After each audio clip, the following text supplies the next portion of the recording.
পঞ্চা, তুই সকাল থেকে খালি হাতে থালা নিয়ে দাঁড়িয়ে আছিস কেন? কিছু চাল বা খাবার জোগাড় হলো না? হ্যাঁ, না কাকাবাবু, আমি প্রতিবেশীদের বাড়ি বাড়ি ঘুরে এলাম, কিন্তু কেউ এক ছটাক চালও দিল না। সবাই বলল এবার নিজেদেরই টানাটানি চলছে। শুভ্রা মেয়েটা বড় ঘরে বিয়ে হয়ে চলে যাওয়ার পর থেকে আমাদের এই অভাব আর শেষ হচ্ছে না। শরীরটাও দিন দিন কেমন ভেঙে পড়ছে। কাকাবাবু, একদম মন খারাপ করেন না। দরকার হলে আমি কালকে সকালে আবার অন্য পাড়ায় গিয়ে খাবারের জন্য একটু হাঁটাহাঁটি করব। না পঞ্চা, পরের কাছে চেয়ে চেয়ে খাওয়ার এই অপমানজনক জীবন আমি আর বেশি দিন টানতে পারবো না। আমাদের নিজেদের পায়ে দাঁড়াতে হবে। কিন্তু আমরা নিজেরা কি করব, মানে কি কারবার কাকাবাবু? ঘরে তো একটু চাল উনুন জ্বালানোর মতো কাঠও জমা নেই। শরীর দুর্বল হলেও আমার হাতের কাজ তো এখনো শেষ হয়ে যায়নি। আমরা খেটে খাওয়া কোনো পথ ঠিক বের করে দেবো। তুমি যদি নতুন কিছু করবার কথা ভাবো কাকাবাবু, আমি তবে তোমার সাথে সব খাটুনি খাটতে এক পায়ে রাজি। না, এই না হলে আমার লক্ষ্মী ছেলে। হ্যাঁ, চেয়ে খাওয়ার চেয়ে নিজের ঘাড়ে কষ্ট সয়ে একবেলা খাওয়া অনেক ভালো। পঞ্চা, হাঁড়িগুলো তলানি খুঁজেও তো একটা চালের দানা পেলাম না। আজকে রাতে আমাদের না খেয়েই থাকতে হবে দেখছি। কাকাবাবু, চাল তো নেই, আর হাট থেকে কিছু কিনে আনবার মতো একটা ফুটো পয়সাও তো আমার কাছে জমে নেই। তা তো ঠিকই, কিন্তু এভাবে হাঁড়ি উপুর করে বসে থাকলে তো পেটের ক্ষুধা কমবে না বাবা। কোনো একটা উপায় তো করতেই হবে। কাকাবাবু দাঁড়াও, আমার কাছে কিন্তু একটা গোপন জিনিস জমানো আছে, তুমি একটু দাঁড়িয়ে দেখো। তুই আবার কি গোপন জিনিস রাখবি পঞ্চা? কোনো কাজের কথা বলবি নাকি আবার কোনো বোকামি করবি? এই দেখো কাকাবাবু, আমার কাছে কর করে 3টে 1 টাকার কয়েন কুড়িয়ে জমানো আছে। মোট 3 টাকা, কিন্তু বেশ বড় টাকা। বোকা ছেলে, 3 টাকা দিয়ে কি হাজার টাকার বাজার হবে? তবে এই টাকাটাই আমাদের আসল পুঁজি হতে পারে। তাই নাকি কাকাবাবু? এই 3 টাকা দিয়ে আমরা কি বাজার করব? চাল পাবো নাকি বড় মাছ পাবো? চাল নয়, এ পথ দিয়ে আজকে কিছু করতে হবে না। আমরা বিলে গিয়ে তাজা মাছ ধরে বিক্রি করবার চেষ্টা করব। পঞ্চা, সাবধানে পা ফেলিস। বিলের পাড়ের এই বেঠো পথ বেশ পিচ্ছিল হয়ে আছে, নিচে পড়ে যাস না যেন। কাকাবাবু, আমি তো একদম সাবধানেই হাঁটছি, কিন্তু আমরা কি খালি হাতে এই কাদা জলে নেমে মাছ ধরতে পারবো? পানির কিনারায় যেখানে পানা জমে আছে ওখানে হাত রালি কিছু তাজা ছোট মাছ ঠিক পেয়ে যাব বাবা। কিন্তু কাকাবাবু, বিলে নেমে যদি আমরা কোনো বড় মাছ না পাই, তবে 3 টাকার কয়েনগুলোর কি হবে? সেই 3 টাকা তো আমাদের আঁচলেই বাঁধা আছে। বসে না থেকে একটু খাটলে ভাগ্য আমাদের সঙ্গ দেবেই। তুমি ঠিকই বলেছ কাকাবাবু, ঘাটে বেকার বসে থাকবার চেয়ে বিলের কাদার মধ্যে নেমে মাছ খোঁজা অনেক ভালো কাজ। পরিশ্রম করলে ওপরওয়ালা কখনোই কাউকে খালি মুখে ফেরাতে পাঠান না পঞ্চা। মন দিয়ে কাজের কথা চিন্তা কর। কাকাবাবু, আমি জলের দিকে ভালো করে নজর রাখছি। কোনো মাছ পেলেই একদম লাফ দিয়ে ধরে ফেলবো। লাফাতে হবে না রে বোকা, সাবধানে হাত চালিয়ে পানা সরালি দেখবি মাছগুলো হাতের মুঠোয় উঠে আসছে।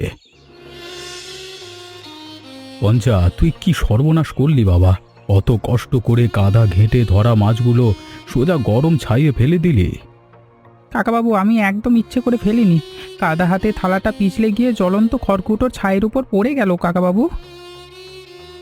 সব কটা তাজা মাছ যে মুহূর্তের মধ্যে গরম ছায়ের আঁচে ঝলসে মচমচে হয়ে সেদ্ধ হয়ে গেল। এখন এগুলোকে বিক্রি করব কিভাবে?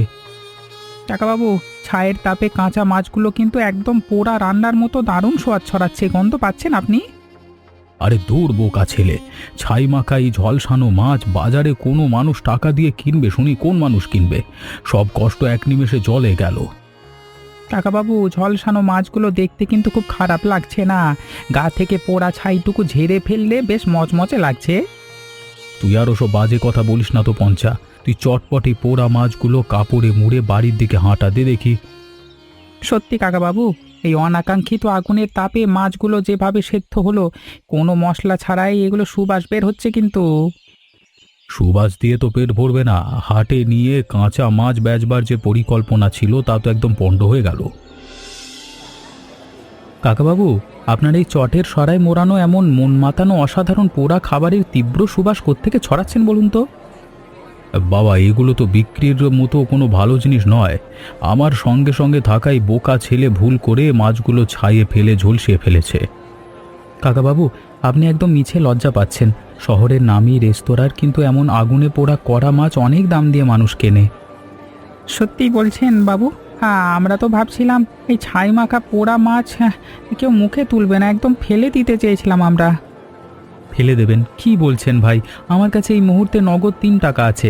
আপনারা এই ঝলসানো মাছটি আমাকে বিক্রি করবেন? 3 টাকায় ছাই মাছ মানে ছাই মাখা মাছ আপনি কেন কিনবেন বাবা? আপনার মতো শহরের পথিক কেমন পোড়া মাছ বেচতে বড় লজ্জা লাগছে। কাকাবাবু, আপনি বিন্দুমাত্র দ্বিধা করবেন না। এই অসামান্য প্রাকৃতিক সুবাসই বলে দিচ্ছে মাছটির স্বাদ দারুণ হবে। দিন, আমাকে মাছটা দিন। কাকাবাবু, 3 টাকা তো বেশ বড় টাকা। পথিকবাবু যখন এত ভালোবেসে আগ্রহ দেখাচ্ছেন তখন দিয়ে দিন মাছটা।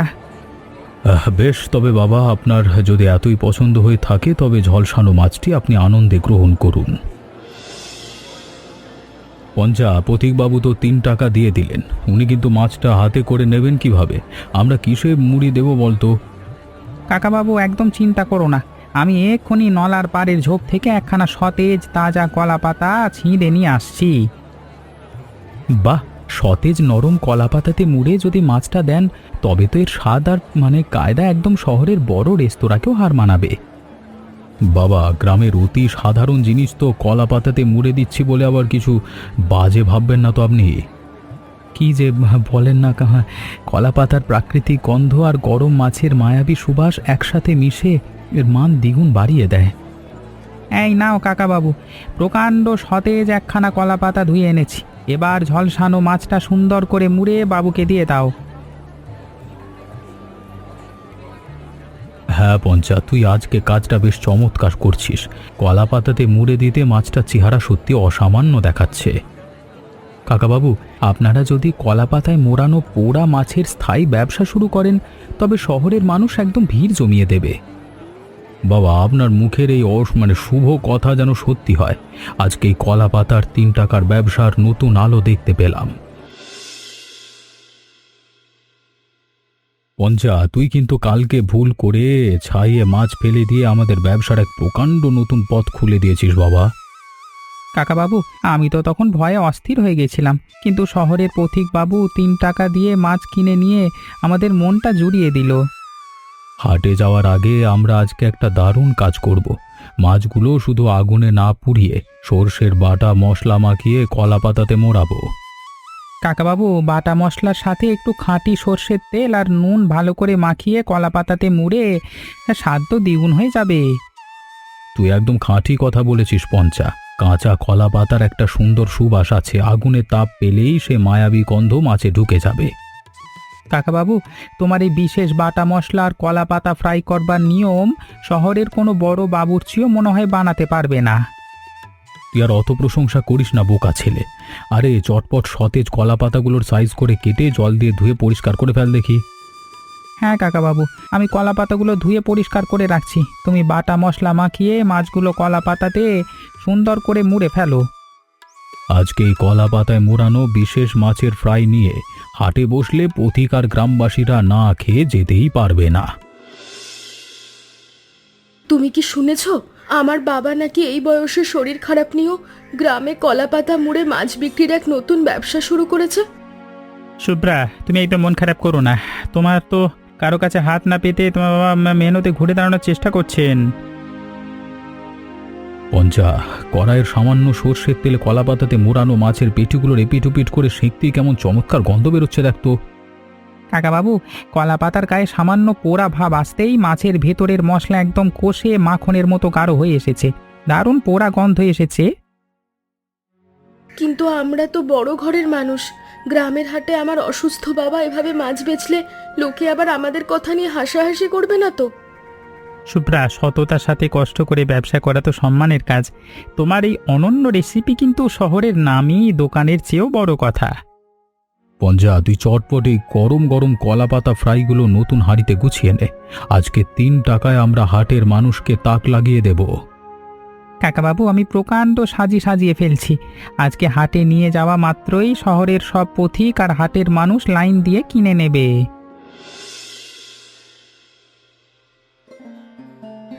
আমার বাবা হাটে গিয়ে একা হাতেই সামান্য 3 টাকার কলাপাতার ফ্রাই বেচবে, এটা ভাবতেই আমার বুকটা কেঁপে উঠছে। শুভ্রা, তুমি অনর্থক নিচে ভাবনা করছো। তোমার বাবা কিন্তু কোনো অন্যায় কাজ করছেন না। তোমার বাবা আত্মসম্মান নিয়ে বাঁচবার লড়াই করছেন। তা ঠিক, কিন্তু আমরা বড় ঘরের বউজামাই হয়ে ঘরে বসে থাকবো আর আমার বৃদ্ধ বাবা হাটে ঘুরবে, এ আমি সহ্য করতে পারছি না। তুমি একদম ঠিক কথা ভেবেছো শুভ্রা। কালকে রাতে আমি অনেক চিন্তা করেছি। শহরের এমন দুর্দান্ত রেসিপি গ্রামে একা সামলানো বড্ড কঠিন। তাহলে কি আজই গ্রামে গিয়ে পাশে দাঁড়াতে পারি? পঞ্চানন বোকা ছেলে, একা হাতে বাবাকে সব কাজে সাহায্য করতে পারবে না। একদম তাই। আমরা আজই নতুন জামা কাপড় আর সাহায্য করা জিনিসপত্র সাথে নিয়ে তোমার কুঁড়ে ঘরের দিকে রওনা দেওয়া শুরু করছি। তোমার এই উদার মনের কথা শুনে আমার মনের সব চিন্তা দূর হয়ে গেল। চলো চটপট ব্যাগ গুছিয়ে আমরা ভিটের উদ্দেশ্যে রওনা দিই। শুভ্রা, জামাইবাবু সহ তোমরা দুজনে সকালবেলায় হঠাৎ আমার এই ভাঙা ভিটেতে কি মনে করে এসে হাজির হলে? তুমি এই বয়সে অসুস্থ শরীর নিয়ে একা হাতে হাটে গিয়ে 3 টাকার কলাপাতা ফ্রাই বেচবে আর আমি ঘরে বসে দেখব? আপনি একদম দ্বিধা করবেন না। শুভ্রা সত্যি কথাই বলেছে। আপনার এই আত্মসম্মান নিয়ে বাঁচবার সংকল্প দেখে আমাদের বড্ড গর্ব হচ্ছে। বাবা সুবীর, তোরা বড় ঘরের মানুষ, তোদের শ্বশুর হাটে হাটে কলাপাতা ফ্রাই বেচছে দেখলে গ্রামের লোক তোদের নিয়ে কথা বলবে যে। কিসের লজ্জার কে কি বললো তাতে আমাদের কিচ্ছু যায় আসে না। কষ্ট করে সৎ পথে উপার্জন করবার চেয়ে বড় সম্মান আর কি আছে? হ্যাঁ, তুমি আর একা লড়াই করবে না। পঞ্চানন একা অত কাজ সামলাতে পারে না। আজ থেকে আমি আর সুবীর তোমার সাথে হাটে যাব। হ্যাঁ সত্যি দিদি, তুমি আর জামাইবাবু এসেছো শুনে আমার মনের প্রকাণ্ড ভয়টা একদম কেটে গেল। এবার আমরা 4 জনে মিলে ব্যবসা জমিয়ে দেব। তোদের এই ভালোবাসার কথা শুনে আমার চোখের জল আর আটকে থাকছে না। ওপরওয়ালা তোদের মতো সন্তান আর জামাই দিয়ে আমাদের সংসার সাজিয়েছেন। চোখের জল মুছে ফেলুন, আজকে থেকে আর কোনো দুঃখ নেই। চলুন সবাই মিলে কলাপাতা ফ্রাই বানানোর কাজটা চটপট করে শুরু করে দেওয়া যাক।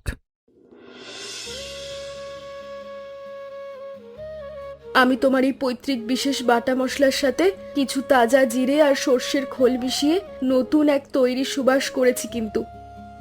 শুভ্রা, তোর এই বিশেষ মশলা মাখিয়ে তাজা রুই আর কাতলা মাছের পেটিগুলো কলাপাতাতে মুড়ে সেকলে স্বাদ একদম মাখনের মতো হবে। হ্যাঁ, আমি আর পঞ্চানন বাজার থেকে বড় বড় তাজা রুই মাছের পেটি আর একদম সতেজ কাঁচা কলাপাতা মেপে ধুয়ে পরিষ্কার পরিচ্ছন্ন করে রেখেছি।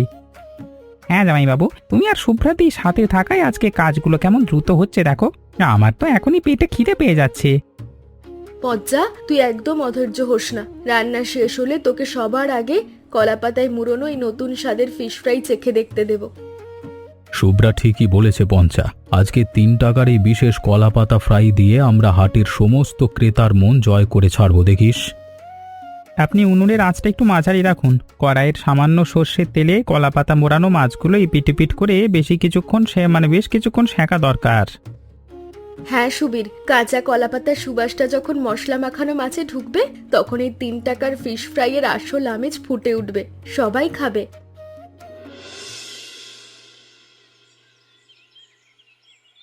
শুভ্রা, কড়াইয়ের অল্প তেলে কলাপাতায় মোড়ানো মাছগুলো সেঁকতেই কেমন পোড়া মায়াবী সুবাস চারপাশে খোলা বাতাসে ছড়াতে শুরু করেছে দেখতো। হ্যাঁ, কলাপাতার বাইরের দিকটা হালকা বাদামি পোড়া হতে শুরু করলেই বোঝা যাবে ভেতরের মাছ আর মশলা একদম কষে মাখন হয়ে গেছে। পঞ্চানন, তুই বড় চটের ঝুড়ির ভেতরে সতেজ কলাপাতা বিছিয়ে নে। গরম গরম এই 3 টাকার কলাপাতা ফ্রাইগুলো সুন্দর করে সেখানে সাজিয়ে রাখতে হবে। জামাইবাবু, আমি প্রকাণ্ড ঝুড়িটা তৈরি করে ফেলেছি। কলাপাতাতে মোড়ানো এই ফোড়া ফ্রাইগুলো দেখলে হাটের ক্রেতারা একদম সত্যি পাগল হয়ে যাবে। সুবীর আর পঞ্চা, তোরা দুজনা দেরি করিস না। কড়াই থেকে নামানো কলাপাতা ফ্রাইগুলো চটপট তোদের ট্রে আর ঝুড়িতে গুছিয়ে ফেল। সুবীর, এই বিশেষ বাটা মশলার কষা ফ্রাই যদি গ্রামের মানুষের পছন্দ হয় তবে আমাদের এই 3 টাকার ফিশ ফ্রাইয়ের নাম চারিদিকে ছড়িয়ে পড়বে। একদম ঠিক বলেছ শুভ্রা। শহরের রেস্তোরাঁর চেয়েও খাঁটি স্বাদের এই কলাপাতার ফ্রাই আজকে গ্রামের হাটে নতুন নজির তৈরি করবে, দেখিস। হ্যাঁ বাবার শুভ্রাতি, তোরা হাট খালি কর, হাঁড়িটা খালি কর। আমি আর জামাইবাবু ওই মস্ত ঝুড়ি নিয়ে আজকে হাটের মোড়ে গিয়ে ঝড়ের গতিতে বিক্রি শুরু করব। বাহ ভাই, গতকাল বটতলায় যে কাকাবাবুর হাত থেকে কলাপাতাতে মোড়ানো পোড়া মাছ কিনেছিলাম, আজকে দেখছি সেই মাছের পসরা সাজিয়ে বসেছেন। হ্যাঁ দাদা, উনি আমার শ্বশুর মশাই মনোহর বাবু। আপনার অনুপ্রেরণাতেই আজকে আমরা একদম খাঁটি বাটা মশলা মাখিয়ে বিশেষ কলা পাতায় 3 টাকায় ফিশ ফ্রাই নিয়ে এসেছি। সত্যি বলছো ভাই? আমি তো কালকে থেকে অদ্ভুত সুন্দর স্বাদের কথা ভুলতেই পারছি না। চটপট আমাকে দুটো কলা পাতা ফিশ ফ্রাই বানিয়ে দাও তো। এই নিন অভিজিৎ বাবু, ধোঁয়া ওঠা গরম গরম কলা পাতায় মোড়ানো তাজা মাছের ফ্রাই, একদম সর্ষে বাটা মশলায় মাখা মাখা হয়ে সেদ্ধ করা আছে। সুন্দর। পাতার ওপর থেকে প্রথম কামড় দিতেই সুস্বাদু বাটা মশলা আর কাঁচা কলা পাতার সুবাসে একদম মন জুড়িয়ে গেল ভাই। দারুণ পোড়া স্বাদ। দাদা, আপনার এই মিষ্টি প্রশংসাই আমাদের কষ্টের আসল সার্থকতা। আমরা চেয়েছি অতি সামান্য 3 টাকায় যেন হাটের প্রতিটা মানুষ এই স্বাদ পেতে পারে। 3 টাকা এমন অনবদ্য ফিশ ফ্রাই শহরের বড় বড় দোকানেও মিলবে না ভাই। দাঁড়াও, আমি হাটের অন্য সব পথিক আর বন্ধুদেরও ডেকে আনছি। জামাইবাবু, দেখলে তো, পথিকবাবু প্রথম কামড় দিতেই কেমন খুশি হয়ে গেলেন। আজকে আমাদের এই 3 টাকার কলা পাতার ফ্রাই একদম ঝড়ের গতিতে বেচা হবে।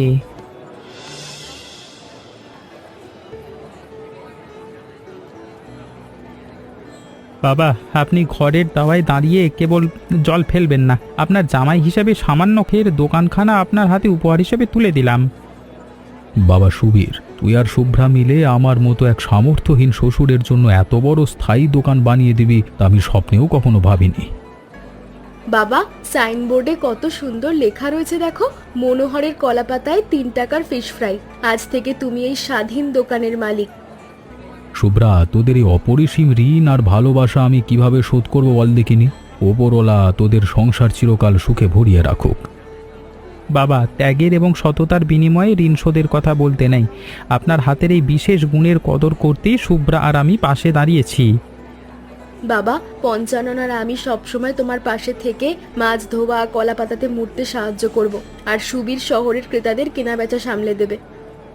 তোদের মতো সুসন্তান আর প্রগতিশীল জামাই যে ঘরে থাকে সে ঘরের অভাব আর কষ্ট নিমেষে ধুয়ে মুছে সাফ হতে বাধ্য। বাবা পঞ্জার শুভ্রা, তোরা দুজন ধানের চালের মতো তাজা সতেজ কলা পাতাগুলো মেপে সুন্দর করে ধরে রাখ। হাটের কোনো মানুষ যেন ফিরে না যায়। কাকা, তুমি একদম চিন্তা করো না। সুবীর জামাইবাবু উনুনের পাশে দাঁড়িয়ে একটার পর একটা কলা পাতা ফ্রাই সেঁকে আমাদের হাঁড়িতে এনে বাড়িয়ে দিচ্ছে। বাবা, 3 টাকায় এত স্বাদের বিশেষ ফিশ ফ্রাই পেয়ে গ্রামের বাচ্চা থেকে প্রবীণ মানুষজন কত মিষ্টি করে হেসে কথা বলছে দেখো, সত্যি মনটা ভরে যায়। হ্যাঁ শুভ্রা, সৎ পরিশ্রমের উপার্জনে যে তৃপ্তি আছে তা আজকে তোদের আর জামাইবাবুর সহায়তায় আমি নিজের চোখে দেখতে পেলাম। দিদি, অভিজিৎ বাবু আজকে আবারও তার 3 বন্ধুকে সাথে নিয়ে এসে আমাদের দোকানের এই সতেজ কলা পাতায় মোড়ানো ফ্রাইয়ের দারুণ প্রশংসা করছেন। সত্যি পঞ্চা, আমাদের এই ছোট্ট 3 টাকার কলাপাতা ফিশ ফ্রাই আজ পুরো হাটের মানুষের কাছে ভালোবেসে আত্মনির্ভরশীলতার এক প্রকাণ্ড আলো হয়ে উঠল রে। ওপরওয়ালা ঈশ্বরের কাছে প্রার্থনা করি আমার এই ছোট্ট কলাপাতা ফ্রাইয়ের মিষ্টি স্বাদ যেন সারা জীবন মানুষের মুখে এমন অনাবিল হাসি বজায় রাখে।